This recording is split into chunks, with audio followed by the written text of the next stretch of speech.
भगवान बिरसा मुंडा के नाम पर छिड़ी जंग, हेमंत सोरेन हुए आग बबूला।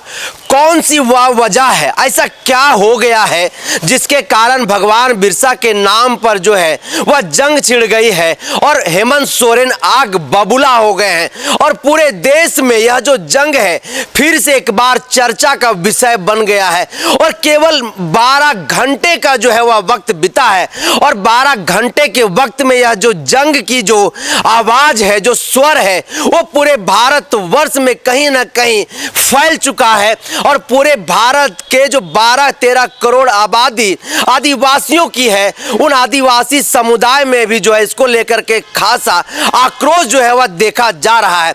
हम आपको पूरी बात बताएंगे कि आखिर क्या ऐसी वजह है, कौन सा वह कारण है जिसके कारण भगवान बिरसा मुंडा के नाम पर जंग छिड़ गया है। लेकिन उससे पहले हम आपको बता देते हैं कि 15 नवंबर भारत के इतिहास के पन्नों में वह दिन है जिस दिन भगवान बिरसा मुंडा का जन्म हुआ था। यह वही भगवान बिरसा मुंडा है जो मात्र 25 वर्ष के उम्र में अंग्रेजों के दांत खट्टे कर दिए थे, भारत को अलग कराने में अपने प्राणों की आहुति दे दी थी।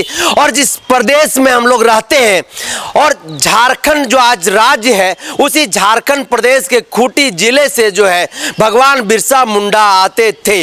लेकिन जब पूरा देश भगवान बिरसा मुंडा के 150वीं जन्म जयंती मनाने में जुटा हुआ था, उत्सव मना रहा था, उसी दौरान जो है एक ऐसा मोमेंट क्रिएट हुआ, एक ऐसा इंसिडेंट घट गया जिसके कारण झारखंड राज्य के वर्तमान मुख्यमंत्री हेमंत सोरेन आग बबूला हो उठे। और आग बबूला क्यों ना उठे, यह भी एक कहीं ना कहीं सवाल खड़ा हो रहा है, क्योंकि खुद हेमंत सोरेन झारखंड की धरती से आते हैं, आदिवासी समुदाय से आते हैं और हमारा जो यह झारखंड प्रदेश है, आदिवासियों की जो पहचान रही है वह संघर्ष की रही है, लड़ाई की रही है। वो लड़ना जानते हैं, संघर्ष करना जानते हैं और जब जब उनकी अस्मिता पर, उनकी पहचान के साथ या फिर उनको अपमानित करने की कोशिश करता है, तब तक वो सड़क पर उतरते हैं और उलगुलान करने का वो काम करते हैं।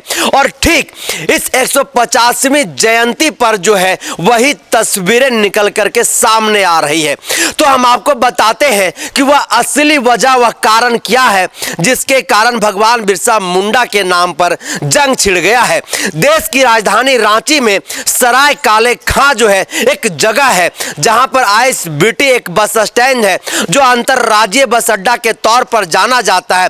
उसके बगल में एक चौक है जिस चौक का नाम बदल करके केंद्र सरकार के द्वारा जो है भगवान बिरसा मुंडा चौक कर दिया गया है। और ठीक उसके समीप जो है एक बस स्टैंड है, उस बस स्टैंड का नाम भी जो है भगवान बिरसा मुंडा बस स्टैंड रख दिया गया है। और जब इस पोस्टर को हेमंत सोरेन देखते हैं तो हेमंत सोरेन आग बबूला हो जाते हैं और सीधे तौर पर केंद्र में शासित भारतीय जनता पार्टी से सवाल पूछते हैं कि आखिर आपको आदिवासियों को अपमान करने का हक किसने दिया, अधिकार किसने दिया?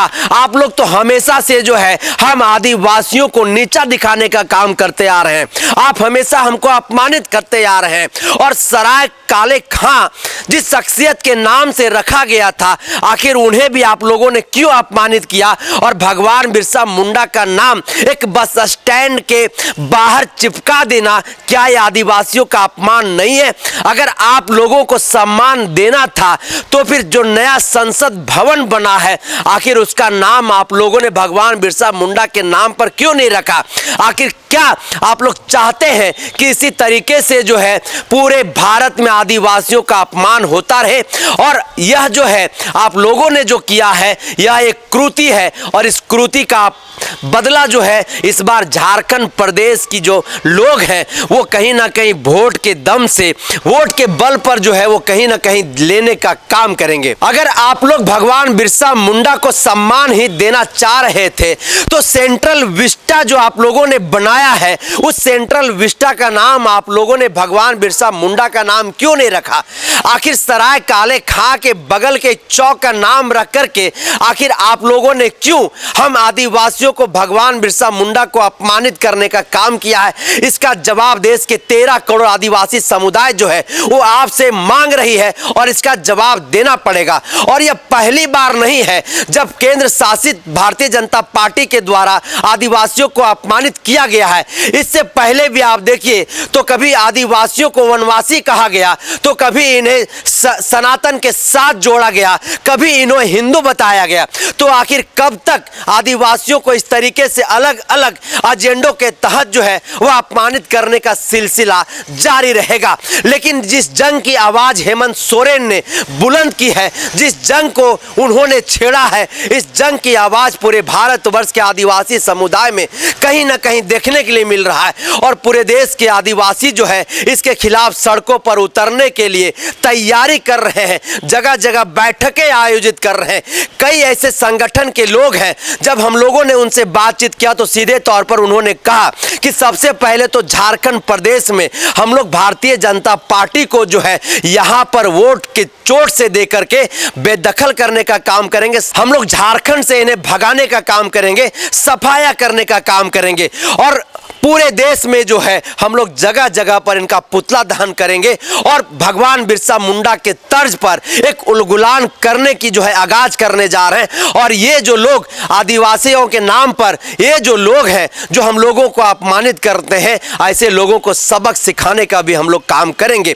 हालांकि क्या कुछ होगा ये तो भविष्य के गर्भ में है, लेकिन केंद्र में शासित भारतीय जनता पार्टी की सरकार और उनके जो मंत्री हैं खट्टर साहब जो डिसीजन लिया है 150वीं जन्म जयंती के दिन, यह कहीं ना कहीं आदिवासियों के अपमान से जोड़ा जा रहा है। और हेमंत सोरेन ने अपने ट्विटर हैंडल के माध्यम से सीधे तौर पर इस उलगुलान की जो है कहीं ना कहीं एक आवाज को बुलंद करने का, एक उलगुलान की घोषणा करने का कहीं ना कहीं जरूरत की है। और इसकी आवाज और इसकी आग जो है वह पूरे भारत में धीरे धीरे फैलता हुआ दिखाई दे रहा है। और इसका परिणाम कहीं ना कहीं झारखंड प्रदेश में भारतीय जनता पार्टी को हो सकता है कि भुगतना भी पड़े। लेकिन 23 नवंबर को जब ईवीएम का पिटारा खुलेगा, क्या कुछ होगा वह आपके सामने होगा। लेकिन जिस तरह से भारतीय जनता पार्टी ने भगवान बिरसा मुंडा का नाम को अपमानित करने की कोशिश किया है, हेमंत सोरेन के अनुसार इसका परिणाम भारतीय जनता पार्टी को भुगतना पड़ेगा। इस चर्चा को करते हैं यहीं पर समाप्त, दीजिए इजाजत, जोहार।